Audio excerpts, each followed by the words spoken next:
Welcome, and thanks for joining us. My guest today is Jeff Bentley, President and CEO of Northwest Federal Credit Union. Jeff, to start off, how are credit unions different from banks? Bruce, I love that question. I actually started my career in banking. So I worked with large banks, regional banks, and even a de novo bank. So I feel, of all people, I really know the difference between banks and credit unions. And at the bank, I'll start there. It was primarily focused around profit. We had shareholders to please, and frankly, you were incented to keep your job to make money. And so you found ways to enhance profits, whether it be prepayment penalties or fees, kind of gotcha fees. And I kind of stumbled into credit unions late in my career. And it was a wonderful thing because I just assumed coming out of college that was banking. That's how you did banking. And I didn't know there was a different approach to it. So credit unions are different in that they do not have shareholders that we have to please from a profit perspective. We have members, and it's operated like a cooperative. And so because we're focused on serving our members versus serving shareholders, our focus is truly on helping people. And so we are able to, when people come in for a product per se, we're not pushing any kind of sales quotas on them. We genuinely want to listen to them and find out what their challenges are. And there are several occasions when people will come in and they're looking for, say, a credit card, and we find a different product that actually works better for them. We love to build trust, and we've told our employees that is our primary focus. If we can get the member to trust us, then even if we don't get the product that day and we have to send them somewhere else where there's a better opportunity for them, that's fine, because at that point we've built that trust, and so they're going to tell their friends, their family, and at some point along the way, there's going to be a product that fits for them. Another key difference between banks and credit unions, again, around profitability, we use a metric, return on assets.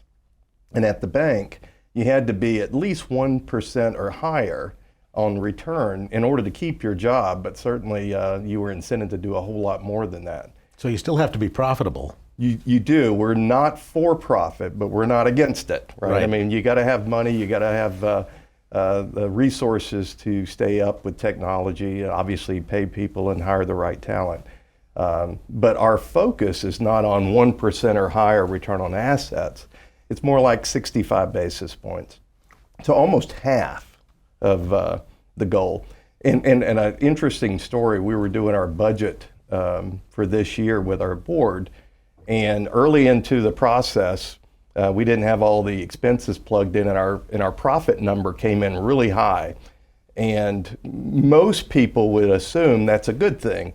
And our board really reacted negatively and said, "Hey, you guys can't make this kind of money. What are you doing?" And it's like, well, it's okay. We don't have all our expenses plugged in. We're not going to make that kind of money. What happens with the profits that you do make? So we take the profits and we put them back into our members' products. So that's how we're able to pay a little higher on savings rates and CDs. That's how we're able to offer loans at lower rates because we're not motivated by that profit piece.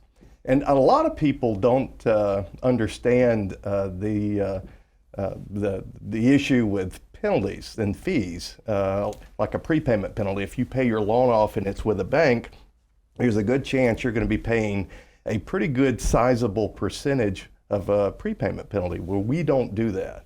And the states actually mandate how much you can charge on a prepayment penalty, and the banks all max that out. So whatever the state allows them to do, they'll max out, where we don't do that. Right. Another good example is like a credit card.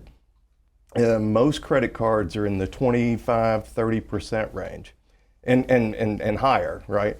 Ours are around 12%, and we cap it out at 18. So even the worst credit customer out there, the max that we'll charge on a credit card is 18%.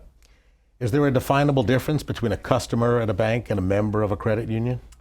It's the same people looking for the same products and services.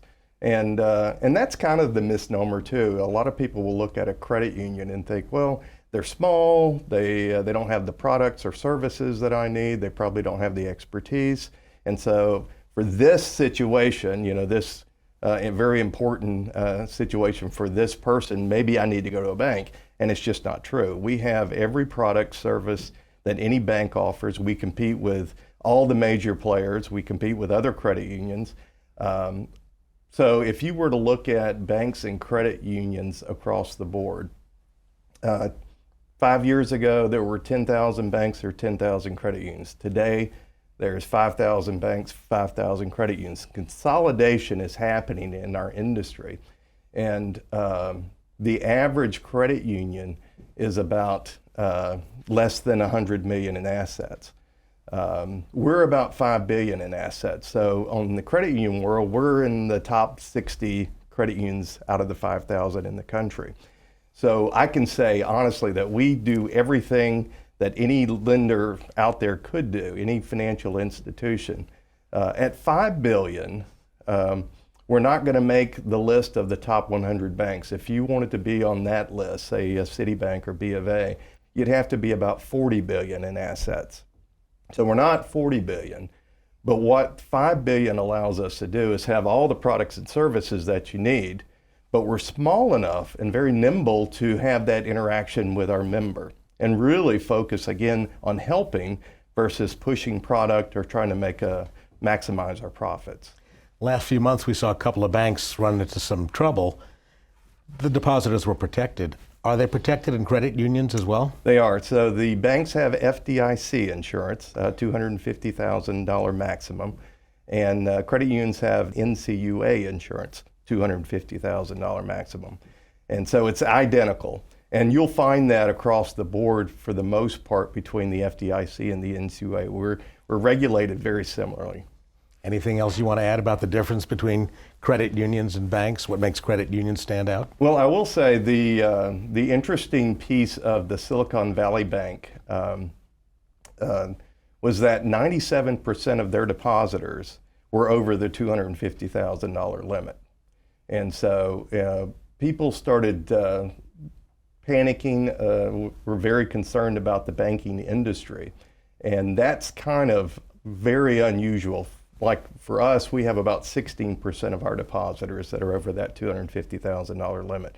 That's important because if you think the bank is starting to struggle and you're over the limit, you might want to go pull your money out. And that's kind of what happened with Silicon Valley. And one day, they had $42 billion come out of their deposits. That Wow. is the largest run on a bank in the U.S. history. The previous was Washington Mutual about 16 years ago, and they had 16 billion pulled out over 10 days. So 42 billion in one day versus the largest prior to that was 16 billion over 10 days. I will tell you that we also are super conservative because we're not trying to maximize profits. We're not out there chasing a bunch of yields and risk. So we're very sensitive to being super conservative on our deposits and our investments. So we are rock solid financially, and no one needs to worry about Northwest. A capital, it's our buffer, our cushion, if you will.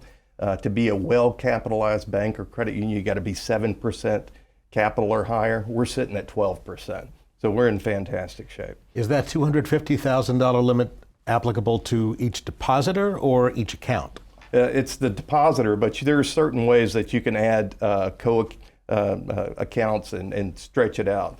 And we can also provide additional services to if we've got somebody that has an excessive amount of money on deposit and they have concerns, that we can go out and get additional insurance on that if we needed to. So if you're searching for a financial institution that will solve your financial problems, challenges, stop searching. Go Northwest. I'd like to thank today's guest, Jeff Bentley, President and CEO of Northwest Federal Credit Union. I'm your moderator, Bruce Allen. For more on this discussion, visit WTOP.com and search Northwest Federal Credit Union.